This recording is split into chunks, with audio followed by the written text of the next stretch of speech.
ஆன்மீக உறவுகள் அனைவருக்கும் வணக்கம். இன்றைக்கி நம்ம எதை பற்றி தெரிஞ்சுக்க போகிறோன்றது பார்த்திங்கன்னா, வைகாசி விசாகம் என்னைக்கு வருது, நம்ம விரதம் இருந்து பூஜை செய்வதால் கிடைக்கக்கூடிய பலன்கள், என்னைக்கு பௌர்ணமி திதி ஸ்டார்ட் ஆகுது, விசாக நட்சத்திரம் எத்தனை நாளைக்கு நம்ம விரதம் இருக்கணும், அன்னைக்கு செய்ய வேண்டிய வழிபாடு, அன்னைக்கு செய்யக்கூடாத தவறுகள், அதை பற்றி முழுசாக தெரிஞ்சுக்கலாம். வாங்க வீடியோக்குள்ளே போகலாம். முருகப்பெருமானின் பிறந்த நாளாக கருதப்படுகின்றது வைகாசி மாதத்தில் விசாக நட்சத்திரம் பௌர்ணமியுடன் இணைந்து வரும் நாளை வைகாசி விசாகமாக கொண்டாடப்படுகின்றோம்.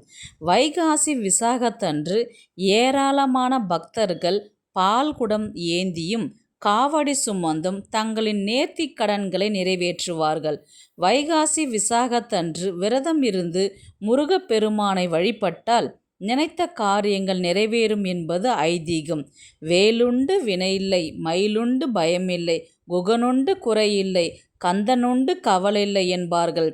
வைகாசி மாதத்தில் வரும் பௌர்ணமி முருகப்பெருமான் தீமையை அழித்து நன்மையை காப்பதற்காக அவதரித்தவர் முருகப்பெருமான். சிவனின் ஞான கண்ணிலிருந்து தோன்றியதால் முருகப்பெருமான் ஞான பண்டிதனாக போற்றப்படுகின்றார். சிவனின் நெற்றி கண்ணிலிருந்து 6 உருவங்களாக தோன்றி அன்னை பார்வதியால் 6 திருமுகங்களுடன் ஒரே உருவமாக 6 முகமாக காட்சி அளித்ததால் சிவசக்தி சொரூபமாக முருகப்பெருமான் கருதப்படுகின்றார். சிவபெருமானின் மறு உருவம் முருகன். அவரது கையில் இருக்கும் வேல் சக்தி சொரூபம். அதனால் முருகப்பெருமானை வழிபட்டால் முருகனின் அருளுடன் சிவனும் மற்றும் சக்தியின் அருளும் கிடைத்துவிடும். வைகாசி விசாகம் என்னைக்கு வருதுன்றது பார்த்தீங்கன்னா, மே 30ஆம் தேதி சனிக்கிழமை அன்று வருகின்றது. விசாக நட்சத்திரம் ஆரம்பிக்கும் நேரம் மே 29ஆம் தேதி வெள்ளிக்கிழமை காலை 10:38 மணிக்கு தொடங்கி முடியும் நேரம் மே 30ஆம் தேதி சனிக்கிழமை மதியம் 1:20 மணிக்கு முடிகின்றது. பௌர்ணமி திதி ஆரம்பிக்கும் நேரம் மே 30ஆம் தேதி சனிக்கிழமை மதியம் 11:59 மணிக்கு தொடங்கி முடியும் நேரம் மே 31ஆம் தேதி ஞாயிற்றுக்கிழமை மதியம் 2:16 மணிக்கு முடிகின்றது பௌர்ணமி திதி. இந்த நேரத்தை நீங்கள் பயன்படுத்தி அல்லது கிரிவலம் சென்றும் வரலாம். வைகாசி விசாகம் எப்பொழுது விரதத்தை நம்ம ஸ்டார்ட் பண்ணணும் பார்த்தீங்கன்னா, 21 நாட்கள் விரதம் இருக்குது. 11 நாட்கள், 6 நாட்கள், உங்கள் உடம்புக்கு எது சௌகரியமாக இருக்குதோ அந்த நாளை நீங்கள் பயன்படுத்தி நீங்கள் விரதம் இருக்கலாம். நீங்கள் 21 நாட்கள் விரதம் இருக்கணும்னா நீங்கள் ஏற்கனவே ஸ்டார்ட் பண்ணிகிட்ருக்கணும். மே 10ஆம் தேதியே நீங்கள் ஸ்டார்ட் பண்ணிட்டு இருந்தீங்கன்னா 21 நாள் கணக்கு சனிக்கிழமை 30ஆம் தேதி முடியும் பொழுது உங்களுக்கு கரெக்டாக இருக்கும். இல்லை நான் 11 நாட்கள் மட்டும் விரதம் இருக்கிறேன்னு நினைக்கிறவங்க நீங்கள் மே 20ஆம் தேதி புதன்கிழமை அன்று நீங்கள் ஸ்டார்ட் பண்ணலாம். இல்லைங்க நான் அவ்வளோ நாள்லாம் என்னால் இருக்க முடியாது, 6 நாட்கள் நான் விரதம் இருக்கிறேன்னு நினைக்கிறவங்க பார்த்தீங்கன்னா மே 25ஆம் தேதி திங்கக்கிழமை நீங்கள் ஸ்டார்ட் பண்ணிங்கன்னா மே 30ஆம் தேதி கரெக்டாக இருக்கும் உங்களுக்கு முடிக்கிறதுக்கு. இல்லை நான் ஒரே ஒரு நாள் மட்டும் விரதம் இருக்கணும், 30ஆம் தேதி மட்டும் நான் விரதம் இருக்கிறேன்னு நினைக்கிறவங்க சனிக்கிழமை மே 30ஆம் தேதி மட்டும் அன்னைக்கு காலையிலேருந்து ஈவினிங் வரலையுமே நீங்கள் விரதம் இருந்து அதுக்கப்புறம் கோவிலுக்கு போயிட்டு அபிஷேகம் பண்ணிவிட்டு நீங்கள் அர்ச்சனை பண்ணிவிட்டு அதுக்கப்புறம் நீங்கள் விரதத்தை முடிச்சுக்கலாம். நீங்கள் விரதம் இருக்கிற நாட்களில் பார்த்தீங்கன்னா உணவு அல்லது பால் பழங்களை மட்டும் எடுத்துக்கலாம். ஏதாவது ஒரு வேளைக்கு உணவு எடுத்துக்கலாம். இல்லை நான் 3 வேளையுமே பால் பழங்கள் எடுத்துக்கிறதுனாலும் உங்கள் உடம்புடைய சூழ்நிலை எப்படி இருக்குதோ அதுக்கேற்ற மாதிரி நீங்கள் விரதத்தை ஸ்டார்ட் பண்ணலாம். நாள் முழுக்க சரவண பவா என்ற மந்திரத்தை உச்சரிச்சுக்கிட்டே இருக்கலாம். டெய்லியுமே போயிட்டு முருகன் கோவிலில் தீபம் ஏற்றி வழிபாடு செஞ்சுட்டு 6 மணிக்கு மேலே நீங்கள் விரதத்தை நிறைவு செஞ்சுக்கலாம். இந்த 11 நாட்கள், 6 நாட்கள், 21 நாட்கள் விரதம் இருக்கிறவங்க இப்படி மெயின்டைன் பண்ணலாம். இல்லைனா ஒரே ஒரு நாள் மட்டும் விரதம் இருக்கிறவங்க அன்று நாள் முழுவதுமே ஃபுல்லாகவே எதுவுமே சாப்பிடாத இருந்து விரதம் இருக்கலாம். இல்லை என் உடம்புக்கு ஒத்துக்காதுன்னு நினைக்கிறவங்க ஒரு வேளை மட்டும் உணவு எடுத்துக்கிட்டு நீங்கள் விரதத்தை ஸ்டார்ட் பண்ணலாம். வைகாசி விசாகம் நம்ம விரதம் இருந்து நம்ம சுவாமியை கும்பிடும் பொழுது நமக்கு கிடைக்கக்கூடிய பலன்கள் பார்த்திங்கன்னா, வீட்டில் குடும்பத்தில் ஒற்றுமையாக இருப்பாங்க. குழந்தை வரம் வேண்டி விரதம் இருக்கிறவங்களுக்கு கண்டிப்பாக புத்திர பாக்கியம் கிட்டும். தம்பதிகளுக்கிடையே ஒற்றுமை ஏற்படும். ஹஸ்பண்ட் ஒய்ஃப்குள்ளே வந்து எப்போ பார்த்தாலும் சண்டை போட்டுகிட்டே இருக்கிறாங்கன்னா இந்த விரதம் இருக்கிறவங்க கண்டிப்பாக வந்து ஒற்றுமையாக இருப்பாங்க.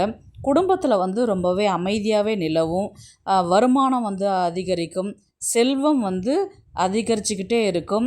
செவ்வாய் தோஷம், செவ்வாயால் ஏற்படும் கிரகத்தினால பாதிப்பு அது எல்லாமே குறையும். ஓம் சரவண பவ என்ற நாமத்தை வந்து நீங்கள் உச்சரிச்சுக்கிட்டே இருக்கும் பொழுது அது உங்களுக்கு அந்த தடங்கள் வந்து இல்லாத பார்த்துக்குவார் முருகப்பெருமான். பூஜை செய்யக்கூடிய முறை பார்க்கலாம்.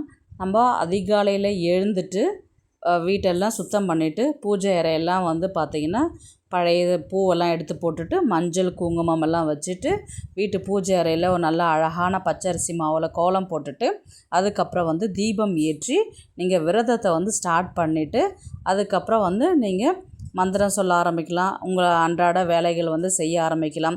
இல்லை ஏதாவது வேண்டிக்கிட்டு இருக்கிறீங்க அப்படின்னு நினைக்கிறவங்க பால் குடம் ஏந்திக்கிட்டு நீங்கள் கோவிலுக்கு போகிறது போகலாம். இல்லை என்னால் கோவிலுக்கெலாம் போக முடியல, நான் வீட்டிலே இருக்கிறேன் நினைக்கிறவங்க வீட்டில் வந்து பார்த்திங்கன்னா நீங்கள் டைம் கிடைக்கும் போதெல்லாம் ஓம் சரவண பவா என்ற மந்திரத்தை சொல்லிக்கிட்டே இருக்கலாம். வேல் வச்சுட்ருக்கீங்க, சிலை வச்சுட்ருக்கிறீங்க அப்படின்னா சிலைக்கும் வேலுக்குமே நீங்கள் அபிஷேகம் பண்ணலாம். ஒற்றைப்படையில் வந்து நீங்கள் அபிஷேகம் பண்ணணும். இல்லை ஒரு சிலர் வந்து நான் எந்த விரதமாக இருக்க மாட்டாங்க, ஆனால் என்ன பண்ணுவாங்க, சுவாமிக்கு நிறைய நெய்வேத்தியங்கள்லாம் செஞ்சு படைக்கிறது இருக்கும். ஒரு சிலர் வீட்டில் வந்து பார்த்திங்கன்னா சாதம் சாம்பார்ன்ட்டு முறையாக செஞ்சு படைக்கிறது இருக்கும். இன்னும் ஒரு சிலர் சர்க்கரை பொங்கல், எலுமிச்சை சாதம், தயிர் சாதம் போன்ற சாதங்களை செஞ்சும் படைப்பாங்க. உங்கள் வீட்டில் என்ன வழக்கமோ அதை தாராளமாக செய்யலாம். அன்னைக்கு அன்னதானம் செய்யலாம். தானமாக குடை, மோர், பானகம், தயிர் சாதம், எலுமிச்சை சாதம் உங்கள்கிட்ட என்ன முடியுமோ அதை நீங்கள் கொடுக்கலாம். நிறைய பேருக்கு கொடுக்குற வசதி இருந்தால் நீங்கள் தாராளமாக செய்யலாம். இல்லை ஒருத்தருங்களுக்கு இல்லை 2 பேருக்கு 3 பேருக்கு தான் என்னால் கொடுக்க முடியும்னு நினைக்கிறவங்க கொடுக்கணுன்னு மனசு இருக்கிறதே பெரிய விஷயம். தாராளமாகவே நீங்கள் செய்யலாம். அதற்கான புண்ணிய பலன்கள் கண்டிப்பாக உங்களுக்கு தேடி வரும். அன்று நாம் முக்கியமாக செய்கிறதுன்னு பார்த்திங்கன்னா நம்ம சொல்லுகிற மந்திரம் தான். ஓம் சரவண பவ என்ற 6 எழுத்து மந்திரத்தை 108 முறை ஜபித்தாலே நம்ம மனதில் இருக்கிற குழப்பங்கள் கஷ்டங்கள் நீங்கி அமைதி பிறக்கும். அதுக்கப்புறம் கந்த சஷ்டி கவசம், வேல்மாறல், கந்தர் அனுபூதி, திருப்புகழ் போன்றவற்றிலிருந்து நீங்கள் பாடுவது அல்லது கேட்பது மிகவும் ரொம்பவே பார்த்திங்கன்னா எதிர்மறையான ஆற்றல்கள் வந்து அதிகரிக்கும். அன்னைக்கு உங்கள் வீட்டில் நீங்கள் டெய்லியுமே ரெகுலராக படிக்கிறவங்களா இருந்தால் பிரச்சனையே கிடையாது, தாராளமாகவே படிக்கலாம். அன்னைக்கு நம்ம விசாக நட்சத்திரத்தை அன்று நம்ம படிக்கும்போது முருகனுடைய அருள் வந்து நமக்கு பரிபூர்ணமாக கிடைக்கும். செய்யக்கூடாத விஷயங்கள் என்ன என்று பார்க்கலாம். நம்ம விரதம் இருக்கிறோம் அப்படின்னு நினச்சிட்டாவே வீட்டில் இருக்கிறவங்களும் நம்மளும் அன்னைக்கு நான்வெஜ்ஜு எடுக்கவே கூடாது. நம்ம விரதம் ஸ்டார்ட் பண்ணிட்டோம் வீட்டிலனா அவங்க தானே இருக்கிறாங்க, நம்ம சாப்பிட்லாமே, அந்த மாதிரி சாப்பிடக்கூடாது. அது வந்து வீட்டில் வந்து கஷ்டத்தை தான் வந்து அதிகரிக்கும். அதுக்கப்புறம் மது, புகை 2மே கட் பண்ணிவிடுங்க. இந்த விரதம் முடிக்கிற வரலையுமாவது அந்த பழக்கம் எல்லாம் இல்லாத இருக்கிறது வந்து ரொம்பவே நல்லது. அதுக்கப்புறம் கோபப்படக்கூடாது, நம்ம தீய சொற்களால் வந்து பேசக்கூடாது, சாபம் இடக்கூடாது, வார்த்தையால் வந்து திட்டிக்கிட்டே இருக்கக்கூடாது. இந்த மாதிரி நம்ம செய்யும் பொழுது விரதம் இருக்கிறதுக்கு அர்த்தமே இல்லாத போயிடும். அதனால் விரதம் இருக்கும் பொழுது முருகனுடைய நாமத்தை மட்டுமே நம்ம சொல்லிக்கிட்டு இருக்கணும், நல்லதை மட்டுமே நினைக்கணும், எல்லாமே பாசிட்டிவாக நினைக்கணும். எல்லா விஷயத்தையுமே வந்து எல்லாமே எனக்கு மாறிடும், நான் விரதம் இருக்கிறேன், எல்லாமே அந்த முருகப்பெருமான் எனக்கு கொடுப்பார், நான் விரதம் இருக்கிறதுக்கான எனக்கு சூழ்நிலையும் சந்தர்ப்பத்தையும் அமைச்சு கொடுத்தவர், என்னுடைய பிரச்சனையும் அவர் தீர்ப்பான்றதை நீங்கள் முழுசாக நம்பினீங்களாவே எல்லா விதமான கஷ்டங்களும் உங்களை விட்டு விலகும். நம்ம ஆரம்பத்தில் சொன்ன மாதிரி ஒரே ஒரு தீபம் ஏற்றினாலே நமது பிரச்சனை 100% குறையும். அது என்ன தீபம் ஏற்றணுன்றது பார்த்திங்கன்னா, விசாக நட்சத்திரம் இருக்குது, சனி பகவானுக்குரிய நாளான சனிக்கிழமையாகவும் இருக்கின்றது, பௌர்ணமி திதியும் இருக்கிறதுனால சந்திர பகவானுக்குரிய நாளாகவும் இருக்கிறதுனால அத்தனை விசேஷமான நாளில் நம்ம என்ன பண்ணணும்னு பார்த்திங்கன்னா, கோவிலை ஏற்றுனீங்கன்னா கண்டிப்பாக அதனுடைய பலன் வந்து உங்களுக்கு அதீத சக்திகள் தரும். ஒரு வெற்றிலை மேலே நீங்கள் ஒரே ஒரு ஸ்பூன் துவரம் பருப்பு போட்டு அது மேலே நெய் தீபம் ஏற்றணும். நெய் தீபத்துக்கு உள்ளார வந்து பார்த்திங்கன்னா 2 கற்கண்டு சேர்க்கணும். இப்போது நீங்கள் இது 3ம் சேர்த்து ஒரு தீபம் ஏற்றலாம், அல்லது 6 தீபங்கள் முருகனுக்குரிய 6 முகங்களாக கொண்ட 6 வெற்றிலை தீபமும் ஏற்றலாம். உங்களுடைய வசதி பொறுத்து தான். ஆனால் ஒரு தீபமாவது நெய் தீபம்ன்றது ஏற்றணும். கண்டிப்பாக கோவிலில் ஏற்றுனீங்கன்னா அதற்கான பலன்கள் வந்து ரொம்பவே உங்களுக்கு அதிகம். நீங்கள் என்ன நினச்சி என்ன தேவைக்காக நீங்கள் ஏற்றுறீங்களோ விளக்கு, கண்டிப்பாக உங்களுக்கு அது 100% நடந்தே தீரும். ஏன்னா 3 சக்திகளும் அன்று ஒன்றாக கூடிய நேரத்தில் நம்ம இதை செய்யும் பொழுது முருகனுடைய அருள் நமக்கு பரிபூர்ணமாகவே கிடைக்கும். எவ்வளோ வேண்டுதல் வச்சுருப்பீங்க, எத்தனையோ பரிகாரம் செஞ்சுருப்பீங்க. கண்டிப்பாக இது ஒன்று மட்டும் செஞ்சு பாருங்கள். உங்கள் வாழ்க்கையில் வந்து மாற்றங்கள் வந்து வந்துக்கிட்டே இருக்கும். அதை நீங்கள் கண்டிப்பாக பார்ப்பீங்க. உங்கள் வீட்டில் நீங்கள் முருகனை நினச்சி கும்பிடும்போது விரதம் இருக்கிறீங்கன்னா அந்த விரதத்தை இருக்கணும்னு நமக்கு அந்த கொடுப்பனை இருந்தாவே நம்மளுடைய கஷ்டங்கள் விலகும், குடும்பத்தில் மகிழ்ச்சி நிலவும், நம்மளுடைய வேண்டுதல் நிறைவேறும். முருகன் மீது நம்பிக்கை இருந்து என்னுடைய வேண்டுதல் அனைத்தும் நிறைவேறும் நினைக்கிறவங்க கமெண்ட்டில் வந்து ஓம் சரவண பவா என்று மென்ஷன் பண்ணுங்கள். எல்லாமே நல்லதாகவே நடக்கும். உங்கள் வேண்டுதலும் பலிக்கும். முருகன் அருளால் உங்களுக்கு அத்தனை செல்வங்களும் பரிபூரணங்களும் உங்களுக்கு கிடைக்கட்டும். இந்த பதிவு பிடிச்சிருந்தா ப்ளீஸ் லைக் பண்ணுங்கள், ஷேர் பண்ணுங்கள். ஹைப் வந்தால் ஹைப்பும் கொடுத்து விடுங்க. தேங்க்ஸ் ஃபார் வாட்சிங்.